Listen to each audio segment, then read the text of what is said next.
फिल्मी किस्से बाय राकेश में आपका स्वागत है। आज के एपिसोड में संगीतकार रवि से जुड़ी कुछ खास बातें आपके साथ शेयर करेंगे। कैट, कैट माने बिल्ली। ये रातें, ये मौसम, नदी का किनारा, जाने बहार हुस्न तेरा बेमिसाल है। हसरत ही नहीं हमसे भी कभी कोई प्यार करता, 100 बार जन्म लेंगे। इस भरी दुनिया में कोई भी हमारा न हुआ, न झटको जुल्फ से पानी।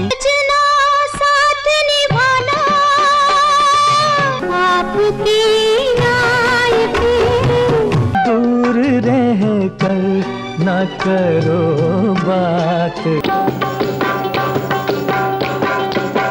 रवि शंकर शर्मा का जन्म 3 मार्च 1926 दिल्ली में हुआ। रवि ने बताया था कि हमारे बुजुर्ग हरियाणा के रहने वाले थे, दिल्ली आकर सेटल हो गए थे। माँ तारावती शर्मा हाउसवाइफ थीं, पिता कन्हैयालाल शर्मा नौकरी करते थे। रवि ने बताया कि मैं 10वीं में एक बार फेल हो गया था, फिर प्राइवेट एग्जाम देकर पास हुआ। बचपन से ही गाना गाने का शौक था।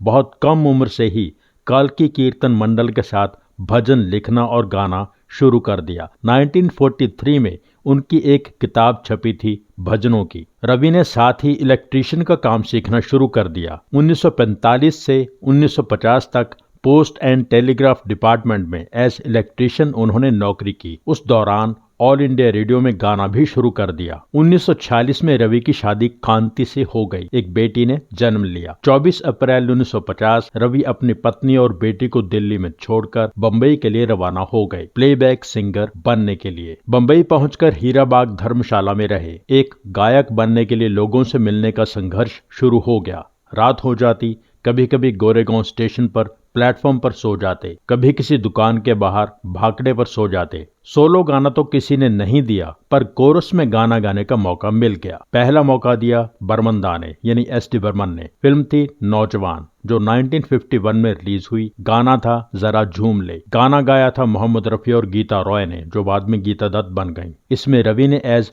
कोरस सिंगर गाया था। जरा झूम ले, जवानी का जमाना है सुहाना, जरा झूम ले।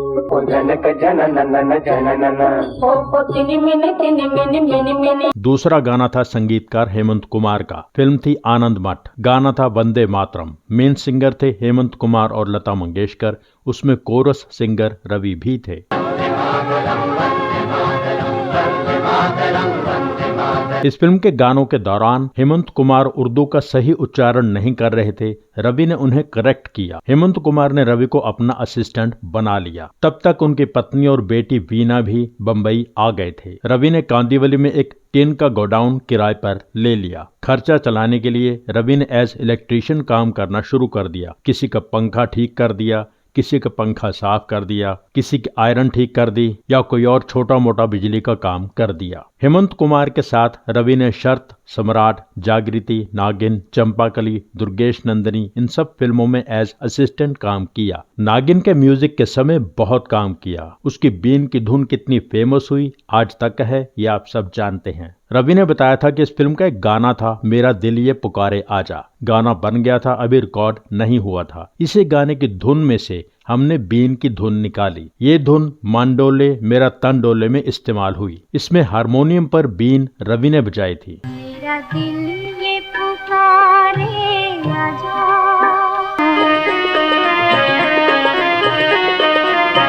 मन डोले मेरा तन डोले। संगीतकार हेमंत कुमार उनसे बहुत प्रभावित हुए थे। रवि ने बताया था कि कल्याण जी ने मुझे कहा था कि हम दोनों साथ में मिलकर संगीत देना शुरू करते हैं, पर मैं तैयार नहीं था। हेमंत कुमार ने रवि से कहा था कि तुम में इतनी काबिलियत है कि तुम इंडिपेंडेंट म्यूजिक डायरेक्टर बन सकते हो, इसलिए मेरे साथ काम करना छोड़ दो। इस दौरान रवि को एज इंडिपेंडेंट म्यूजिक डायरेक्टर एक फिल्म मिल गई, वचन। निर्माता देवेंद्र गोयल। इसमें रवि ने 3 काम किए। गीतकार के रूप में 2 गाने लिखे, संगीतकार तो थे ही, गायक के रूप में एक गाना गाया। जो 2 गाने लिखे वो थे चंदा मामा दूर के और ओ जाने वाले बाबू एक पैसा दे दे। जो गाना गाया वो आशा भोसले के साथ गाया, यूं ही चुपके चुपके बहाने बहाने। चंदा मामा दूर के हुए पकाए भूर के। ओ जाने वाले बाबू एक पैसा दे दे। बाबू एक पैसा दे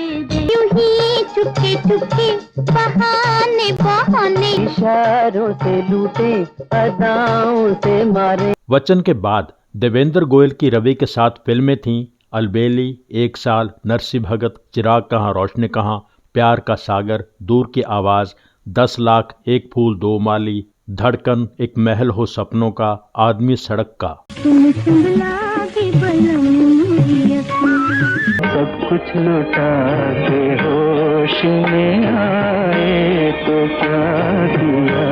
अजब है मालिक तेरा जहां, चिराग कहाँ रोशनी कहाँ, खुशी देने वाले। मुझे प्यार की जिंदगी देने वाले। हुस्न से चांद भी शर्माया है, मुकद्दर आजमाना चाहता हूँ। लग जा गले दिलरुबा, गरीबों की सुनो वो तुम्हारी सुनेगा। जरा मुखड़ा दिखा दो ओ नन्हे से फरिश्ते। मैं तो चला जिधर चले रास्ता, दिल में किसी के प्यार का। आज मेरे यार की शादी है। रवि ने संगीतकार होने के साथ साथ गीतकार के तौर पर कई गाने लिखे, पर गाने गाए बहुत कम। उन दिनों फिल्म का नाम एक गाने में शामिल करने का चलन बहुत था, जिसे टाइटल सॉन्ग कहते हैं। रवि ने सोचा 14वीं का चांद, इसे भी गाने में शामिल किया जाए। उन्होंने सिर्फ एक लाइन सोची, 14वीं का चांद हो। गीतकार शकील बदायूनी को बुलाया और बताया। शकील ने अगली लाइन जोड़ दी, या आफताब हो। फिर मुखड़ा पूरा कर दिया, जो भी हो तुम खुदा की कसम लाजवाब हो। इस गाने की धुन करीब 10 मिनट में तैयार हो गई थी। गुरुदत्त की फिल्म 14वीं का चांद और इसका म्यूजिक कितना हिट हुआ आप जानते हैं। 14वीं का चांद हो या आफताब हो, शर्मा के ये क्यों सब पर्दा नशियां चल को सवारा करते हैं। ये रवि के लिए टर्निंग पॉइंट था। साउथ के जेमिनी स्टूडियोज के मालिक SS वासन रवि से बहुत इम्प्रेस हुए। उन्होंने अपने बैनर की फिल्म घूंघट के संगीत की जिम्मेवारी रवि को सौंप दी। हाय रे इंसान की मजबूरियां। उसके बाद रवि ने SS वासन की फिल्में घराना, गृहस्थी, औरत, समाज को बदल डालो, इनका संगीत भी तैयार किया। दादी अम्मा मान जाओ। हुस्न वाले तेरा जवाब नहीं, मोरी पायल खुल खुल जाए राम। चुप्पे लाज शर्म के मारे भी फरमाइए, पायल चम चम बोले। निर्देशक शक्ति सामंत ने भी अपनी फिल्म चाइना टाउन में रवि का संगीत लिया। गाने कितने हिट थे आप जानते हैं। ओ बार बार देखो, हजार बार देखो, काली हो द्वार तेरे आयो री, देखो जी एक बाला जोगी। 1960 के दशक के शुरू में ही निर्माता निर्देशक BR चोपड़ा ने भी रवि से मुलाकात की। BR चोपड़ा ने पहली बार रवि का संगीत लिया 1963 की फिल्म गुमराह में। गाना रिकॉर्ड करना था, चलो एक बार फिर से अजनबी बन जाएं हम दोनों। BR चोपड़ा ने पूछा किससे गवाओगे? रवि ने कहा रफी साहब से। मोहम्मद रफी रवि के ऑल टाइम फेवरेट सिंगर रहे। रवि ने कहा था कि मैं जैसा गाना बनाता था रफी साहब उसको गाते समय और भी बेहतर कर देते थे। बहरहाल BR चोपड़ा ने कहा रफी साहब नहीं गाएंगे, महेंद्र कपूर कैसा रहेगा? रवि ने कहा रिहर्सल कर लेते हैं, आप चाहते हैं तो महेंद्र कपूर से गवा लेंगे। महेंद्र कपूर को सही मायने में एक गायक इस्टेब्लिश करने में BR चोपड़ा और रवि का बहुत बड़ा हाथ रहा। चलो एक बार फिर से आप आए तो ख्याले दिल नाशाद आया। उसके बाद BR चोपड़ा के बैनर की कई फिल्मों के संगीतकार रवि ही रहे। वक्त, हमराज, आदमी और इंसान, धुंध, निकाह, आज की आवाज, दहलीज, अवाम। तवाइफ के निर्माता B.R. चोपड़ा नहीं थे। ऐ मेरी ज़ोहरा जबी, तू अभी तक है हंसी और मैं जवान। किसी पत्थर की मूरत से मोहब्बत का इरादा है। जिंदगी इत्तेफाक है, उलझन सुलझी ना, दिल के अरमां सुओं में बह गए। रवि की सबसे खास बात ये थी कि उन्होंने कभी किसी गीतकार को धुन पहले बना के नहीं दी कि इस पर बोल फिट करो। वो गीतकार को आज़ादी देते थे कि फिल्म की सिचुएशन के हिसाब से गाने के जो बोल तुमने लिखने हैं लिख दो, फिर मैं उसकी धुन बनाऊंगा। इन फिल्म मेकर्स के साथ साथ और बहुत फिल्म मेकर्स ने रवि के संगीत से अपनी फिल्मों को सजाया और कामयाब बनाया। 1965 से 1968 तक उनका बेस्ट समय रहा। वो मोस्ट पॉपुलर म्यूजिक डायरेक्टर थे और हिट म्यूजिक डायरेक्टर थे। इन सालों में उनकी खास फिल्में रहीं। 1965 में B.R. फिल्म्स की वक्त, निर्देशक राम महेश्वरी की काजल, निर्देशक A. भीम सिंह की खानदान। वक्त से दिन और रात, पूरा मन दर्पण कहलाए, छू लेने दो नाजुक होठों को, ये जुल्फ अगर खुल के। मेरे भैया मेरे चंदा, बड़ी देर भई नंद लाला, तुम ही देवता हो। 1966 में O.P. रल्हन की फूल और पत्थर, राज खोसला की दो बदन, देवेंद्र गोयल की 10 लाख। शीशे से पी या पैमाने से पी, नसीब में जिसके जो लिखा था, अजब तेरी कारीगरी रे करता। 1967 में A. भीम सिंह की मेहरबान, B.R. चोपड़ा की हमराज। ऐ मेरे दोस्त, ऐ मेरे हमदम, न मुँह छुपा के जियो और न सर झुका के जियो। 1968 की टॉप की 3 फिल्में रवि के संगीत से सजी थीं।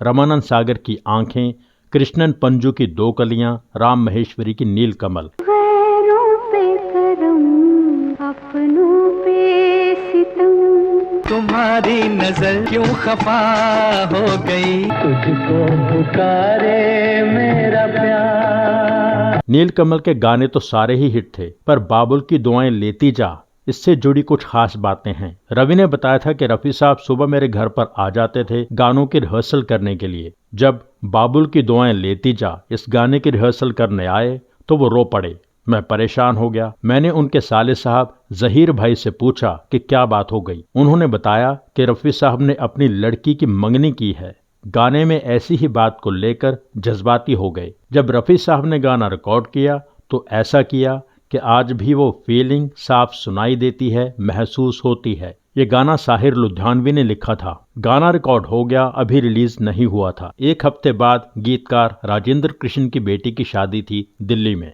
बम्बई से और साउथ से फिल्म इंडस्ट्री के कई लोग वहां मौजूद थे। राजेंद्र कृष्ण ने रवि से कहा कि तुमको गाना सुना देना। रवि को याद आया कि कुछ दिन पहले मैंने ये गाना रिकॉर्ड किया है। रवि ने कहा मैं ऐसे गाना नहीं सुनाऊंगा, जब लड़की विदा हो रही होगी आप गाड़ी के पास खड़े हो जाना, तब मैं गाऊंगा। ऐसा ही किया गया।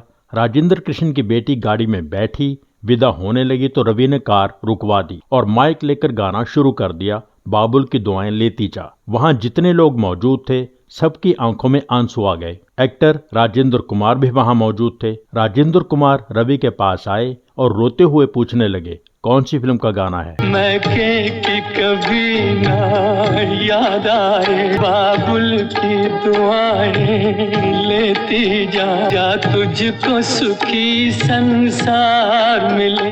1969 की फिल्में आदमी और इंसान, एक फूल दो माली, डोली, इन फिल्मों का संगीत कामयाब रहा। इसके बाद रवि के संगीत का जादू थोड़ा कम होने लगा। अपने गानों में रवि मॉडर्न इंस्ट्रूमेंट यूज नहीं करना चाहते थे। उन्हें काम मिलना कम होने लगा। रवि की जिन फिल्मों की बात हुई उनके अलावा भी बहुत फिल्में ऐसी थीं जिनके गाने बहुत हिट रहे। 1980 के दशक में बम्बई इंडस्ट्री से तंग आकर रवि ने साउथ का रुख किया। 16 मलयालम फिल्में की। पहली मलयाली फिल्म थी 1986 की पंचगनी। वहां भी उनकी ज्यादा फिल्में सुपरहिट रहीं। पहचान के लिए उनका नाम रखा गया बॉम्बे रवि। संगीतकार खयाम ने बताया था कि सबसे ज्यादा जुबली हिट संगीतकार रवि के संगीत से सजी फिल्में हुई हैं। घराना और खानदान के लिए उन्हें फिल्म फेयर अवार्ड मिला था। साउथ की फिल्मों के लिए भी कई अवार्ड्स मिले, state award, national award, film fair award. 1971 में उन्हें पद्मश्री से नवाजा गया था। शादी के फंक्शन में उनके बनाए गाने आज भी पॉपुलर हैं। आज मेरे यार की शादी है, बाबुल की दुआएं लेती जा, डोली चढ़ के दुल्हन ससुराल चली और मेरा यार बना है दूल्हा। रवि के पसंदीदा संगीतकार थे सी रामचंद्र। रवि ने कई लोरियां बनाई पर उनकी अपनी फेवरेट थी सी रामचंद्र की बनाई लोरी धीरे से आ जा रही अखियन में। उनकी दो बेटियां वीना और छाया और एक बेटा है अजय। अजय की शादी फेमस हिंदी और मराठी एक्ट्रेस वर्षा उसगांवकर से हुई। बाप बेटे में अनबन की बात सामने आई, प्रॉपर्टी को लेकर डिस्प्यूट भी हुआ। रवि की बेटियों ने उनका बहुत साथ दिया। उन्होंने अपना सब कुछ अपनी बेटियों के नाम लिखा। रवि की पत्नी 1986 में दुनिया छोड़ गई थी। रवि 7 मार्च 2012 इस दुनिया को अलविदा कह गए। उनका बनाया संगीत तब तक रहेगा जब तक दुनिया में संगीत रहेगा। इसके साथ ही रवि की पुण्यतिथि पर यह स्पेशल एपिसोड यहीं पूरा होता है। एपिसोड कैसा लगा कमेंट कीजिए, पर लाइक जरूर कीजिए। Thank you so much. हमारे जिन दोस्तों ने चैनल सब्सक्राइब नहीं किया है प्लीज सब्सक्राइब कर लीजिए। सब्सक्राइब करके बेल आइकन में ऑल पर क्लिक कीजिए। एपिसोड लाइक कीजिए, शेयर कीजिए, कमेंट कीजिए। Thank you so much for watching.